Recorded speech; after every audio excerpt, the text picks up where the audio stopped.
Education सदगुरु के daily GK quiz programme में एक बार फिर आप सभी का बहुत बहुत स्वागत है। Daily quiz, mock test, current affairs, question and answer के लिए आप हमारी वेबसाइट www.educationsadguru.com पर भी विजिट कर सकते हैं। तो चलिए दोस्तों, आज के सेशन की शुरुआत कल के अभ्यास प्रश्न से करेंगे। कल हमने आपसे अभ्यास प्रश्न में पूछा था कि हाल ही में भारत ने किस देश के साथ स्वास्थ्य और चिकित्सा के क्षेत्र में समझौता ज्ञापन पर हस्ताक्षर करने को मंजूरी दी है। Option A Thailand, B Laos, C Philippines या फिर डी कंबोडिया। इस प्रश्न का सही आंसर है ऑप्शन डी यानी कंबोडिया। हाल ही में केंद्रीय मंत्रिमंडल ने बीते 29 अक्टूबर को स्वास्थ्य और चिकित्सा के क्षेत्र में सहयोग का विस्तार करने के लिए भारत और कंबोडिया के बीच एक समझौते पर हस्ताक्षर किए हैं, जिसका उद्देश्य स्वास्थ्य और शिक्षा के क्षेत्र में दोनों देशों के बीच। चलिए आज का अपना पहला प्रश्न भी देख लेते हैं कि निम्नलिखित में से किस प्रसिद्ध व्यक्ति की जयंती पर भारत में राष्ट्रीय एकता दिवस मनाया जाता है। Option A Lal Bahadur Shastri, B Jawaharlal Nehru, C Atal Bihari Vajpayee या फिर डी वल्लभ भाई पटेल। इस प्रश्न का सही आंसर है ऑप्शन डी यानी वल्लभ भाई पटेल। प्रत्येक वर्ष 31 अक्टूबर को पूरे भारतवर्ष में राष्ट्रीय एकता दिवस मनाया जाता है। आपको बता दें कि यह दिवस प्रतिवर्ष वल्लभ भाई पटेल की जयंती पर मनाया जाता है, जिन्हें पूरी दुनिया लौह पुरुष के नाम से जानती है। चलिए अगला प्रश्न भी देख लेते हैं कि बुनियादी ढांचे, वित्तीय सेवाओं और सतत वित्त के लिए हाल ही में भारत ने किस देश के साथ समझौता किया है। Option A Canada, B Germany, C United Kingdom या फिर डी सऊदी अरब। इस प्रश्न का सही आंसर है ऑप्शन सी यानी यूनाइटेड किंगडम। भारत ने हाल ही में वित्तीय सेवाओं, बुनियादी ढांचे और सतत वित्त के लिए ऐतिहासिक समझौते पर हस्ताक्षर किए हैं। यूके और भारत के बीच 10वीं आर्थिक और वित्तीय वार्ता में यह हस्ताक्षर किए गए हैं, जिसकी अध्यक्षता वित्त मंत्री निर्मला सीतारमण और यूके के चांसलर ऋषि सुनक ने संयुक्त रूप से की थी। इसी के साथ अगला प्रश्न भी देख लेते हैं कि हाल ही में भारत के किस राज्य ने सरकारी स्कूलों के छात्रों को 7.5% आरक्षण देने के लिए एक आदेश पारित किया है। Option A Odisha, B Punjab, C Kerala या फिर डी तमिलनाडु। इस प्रश्न का सही आंसर है ऑप्शन डी यानी तमिलनाडु। तमिलनाडु सरकार ने हाल ही में नीट को क्लियर कर चुके सरकारी स्कूलों के छात्रों को मेडिकल कॉलेजों में 7.5% आरक्षण प्रदान करने के लिए एक आदेश को पारित किया है। आपको बता दें कि तमिलनाडु के राज्यपाल बनवारी लाल पुरोहित ने हाल ही में इस विधेयक को अपनी मंजूरी दी है। चलिए अगला प्रश्न भी देख लेते हैं कि प्रिविलेज पार्टनरशिप भारत और किस देश के बीच संयुक्त आयोग की बैठक से संबंधित है। Option A Ireland, B Afghanistan, C Mexico या फिर डी ब्राजील। इस प्रश्न का सही आंसर है ऑप्शन सी यानी मैक्सिको। प्रिविलेज पार्टनरशिप का संबंध भारत और मैक्सिको के बीच संयुक्त आयोग की बैठक से है और यह चर्चा में इसलिए है क्योंकि 8वें भारत मैक्सिको संयुक्त आयोग की बैठक हाल ही में वीडियो कॉन्फ्रेंसिंग के माध्यम से आयोजित की गई। इस बैठक की सह अध्यक्षता विदेश मंत्री एम जयशंकर और उनके मैक्सिकन समकक्ष मार्सेलो एब्राड ने की थी। चलिए इसी के साथ अगला प्रश्न भी देख लेते हैं कि हाल ही में QCI ने निम्नलिखित में से किसके साथ मिलकर राष्ट्रीय कार्यक्रम और परियोजना प्रबंधन नीति फ्रेमवर्क लॉन्च किया है।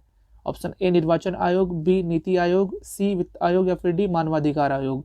इस प्रश्न का सही आंसर है ऑप्शन बी यानी नीति आयोग। हाल ही में नीति आयोग और QCI यानी क्वालिटी काउंसिल ऑफ इंडिया ने national programme and project management policy framework launch किया है, जिसका उद्देश्य भारत में बुनियादी ढांचा परियोजनाओं के क्रियान्वयन के तरीके में क्रांतिकारी सुधार लाना है। वहीं इसके अलावा केंद्रीय सड़क परिवहन मंत्री नितिन गडकरी ने Indian infrastructure body of knowledge का भी विमोचन किया है। चलिए अगला प्रश्न देख लेते हैं कि सरदार पटेल प्राणी उद्यान निम्नलिखित में से किस राज्य में स्थित है। Option A Rajasthan, B Gujarat, C Madhya Pradesh या फिर डी उत्तर प्रदेश। इस प्रश्न का सही आंसर है ऑप्शन बी यानी गुजरात।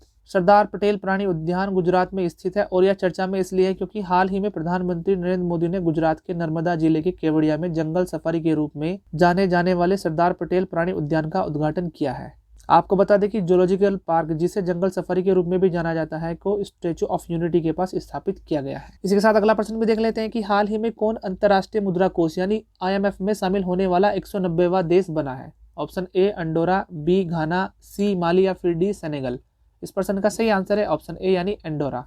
हाल ही में बीते 24 अक्टूबर को अंडोरा अंतर्राष्ट्रीय मुद्रा कोष में शामिल होने वाला विश्व का 190वां देश बन गया है। आपको बता दें कि इस सदस्यता के पश्चात अब अंडोरा की सरकार IMF की नीति सलाह का लाभ उठाने हेतु मान्य हो गई है।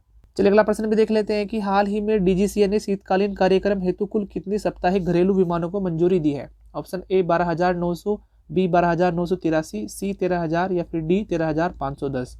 इस प्रश्न का सही आंसर है ऑप्शन बी यानी 12,983।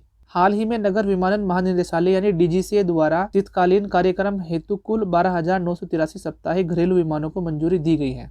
आपको बता दें कि शीतकालीन कार्यक्रम 25 अक्टूबर 2020 से 27 मार्च 2021 तक चलेगा। चलिए अपने अगले प्रश्न को भी देख लेते हैं कि हाल ही में उत्तर अटलांटिक संधि संगठन यानी नाटो ने किस देश में एक नया अंतरिक्ष केंद्र स्थापित करने की घोषणा की है। Option A Spain, B Poland, C Germany या फिर डी भारत। इस प्रश्न का सही आंसर है ऑप्शन सी यानी जर्मनी। हाल ही में उत्तर अटलांटिक संधि संगठन यानी नाटो द्वारा जर्मनी के रैमस्टीन में नया अंतरिक्ष केंद्र खोले जाने की घोषणा की गई है। आपको बता दें कि इसकी घोषणा नाटो देशों के रक्षा मंत्रियों के मध्य आयोजित वीडियो कॉन्फ्रेंसिंग के दौरान की गई है। इसकी घोषणा बीते 22 और 23 अक्टूबर को आयोजित एक कार्यक्रम के दौरान की गई है। चलिए आज का अपना आखिरी प्रश्न भी देख लेते हैं कि हाल ही में स्पोर्ट्स अथॉरिटी ऑफ इंडिया यानी SAI ने किस राज्य में राष्ट्रीय टीटी प्रशिक्षण यानी अभ्यास केंद्र को अपनी मंजूरी प्रदान की है। Option A Punjab, B Haryana, C Uttar Pradesh या फिर डी महाराष्ट्र। इस प्रश्न का सही आंसर है ऑप्शन बी यानी हरियाणा। हाल ही में स्पोर्ट अथॉरिटी ऑफ इंडिया ने हरियाणा के सोनीपत में राष्ट्रीय टीटी प्रशिक्षण शिविर को मंजूरी प्रदान की है। आपको बता दें कि स्पोर्ट अथॉरिटी ऑफ इंडिया द्वारा इस शिविर हेतु कुल 18 लाख रुपए को अपनी मंजूरी भी प्रदान की गई है। चलिए आज का अभ्यास प्रश्न भी देख लेते हैं कि निम्नलिखित में से किस राज्य में वायु गुणवत्ता प्रबंधन हेतु राष्ट्रपति ने एक अध्यादेश को जारी किया है। Option A Delhi, B Maharashtra, C Uttar Pradesh या फिर डी पश्चिम बंगाल। इस अभ्यास प्रश्न का आंसर आप हमारे कमेंट सेक्शन में जरूर दीजिएगा और यदि आज की वीडियो आपको पसंद आई है तो वीडियो को प्लीज लाइक करें, कमेंट करें और दूसरों के साथ शेयर भी करें। और अगर आप पहली बार इस चैनल पर विजिट कर रहे हैं तो चैनल को सब्सक्राइब करना बिल्कुल भी मत भूलें और बेल आइकन को जरूर प्रेस करें ताकि आने वाली नई वीडियो की नोटिफिकेशन सबसे पहले आप ही के पास हो। तब तक के लिए आप इस चैनल पर लगातार बने रहिए।